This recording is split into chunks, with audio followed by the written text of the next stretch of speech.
എന്താ ഇവിടെ ഒരു ഉന്നതതല സമ്മേളനം? ഈഗിള് ഇന്നലെ ലൈവ് സ്ട്രീമിൽ വന്നിട്ട് എന്ത് ചെയ്ത് കുറച്ച് കാര്യങ്ങൾ പറഞ്ഞിരുന്നു, ഞാൻ കണ്ടിരുന്നു. അപ്പൊ അതിനെ കുറച്ച് എന്റെ ഒരു വ്യൂ പോയിന്റ്സും തോട്ട്സും പറയാനാണ്. നോക്കിക്കോ, ഇന്നിവിടെ ചിലതൊക്കെ നടക്കും. ഒരു വലിയ ദുരന്ത നാടകത്തിന്റെ തിരശീല മാറാൻ പോവുകയാണ്. അൻവിൻ എന്റെ ടീഷർട്ട് കമ്പനിയിലെ ഒരു ഇൻവെസ്റ്ററാണ്, മനസ്സിലായോ? പുള്ളിയുടെ പേഴ്സണൽ കാര്യവും പുള്ളിയുടെ അവിടുത്തെ കാര്യങ്ങളൊന്നും എനിക്ക് നോക്കേണ്ട ആവശ്യം. ഇതാണ് സംഭവം. കണ്ട,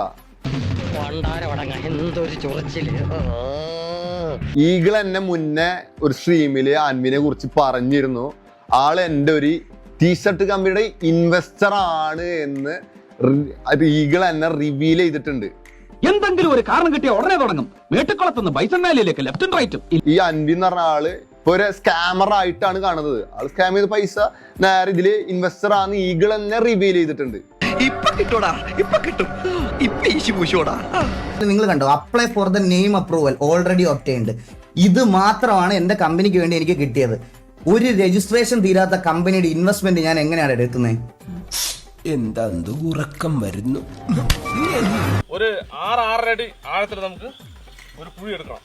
അസ്കർട്ടക്ക് ജസ്റ്റ് ഒരു BGM ഇട്ടിട്ട് ഫോട്ടോ ഇട്ടിട്ടുള്ളൂ. ഇതില് ഒരു ഡിഫമേഷന് പോവാനുള്ള ഒരു വകുപ്പ് ഞാൻ കാണുന്നില്ല.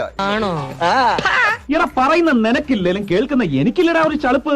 എനിക്കതിന് സോഷ്യൽ മീഡിയയിൽ ഞാൻ കുറയ്ക്കൂല. അതിന്റെ പ്രൂഫ് എല്ലാം ഞാൻ എടുത്ത് വെച്ചിട്ടാണ് ഞാൻ ഈ ലൈവ് വന്നേക്കുന്നത്, മനസ്സിലായോ? അത് ഞാൻ ലീഗലി തന്നെ മൂവ് ചെയ്യുള്ളൂ. എടാ, നിനക്കിപ്പോ പ്രശ്നം എന്താണ്? അപ്പൊ ഇത്രയും കാലം സോഷ്യൽ മീഡിയയിൽ മറുപടി കൊടുത്ത ഒരാള് എന്തുകൊണ്ട് ഉത്തരം മുട്ടുമ്പോ ലീഗലായിട്ട് മൂവിന്റെ ആവശ്യം? കവി തല്ലു വാങ്ങിയിട്ടേ പോകുന്നാ തോന്നുന്നത്. ഏത് ഇത്രയും കാലം സോഷ്യൽ മീഡിയയിൽ മറുപടി കൊടുത്തിരുന്ന ഒരാള് സോഷ്യൽ മീഡിയയിൽ തന്നെ മറുപടി കൊടുക്കണം. അവൻ സോഷ്യൽ മീഡിയയിലല്ലേ? നീയാണല്ലോ കോടതി. പോടാമേര്. തൽക്കാലം ഇത്രയും മതി. വരട്ടെ.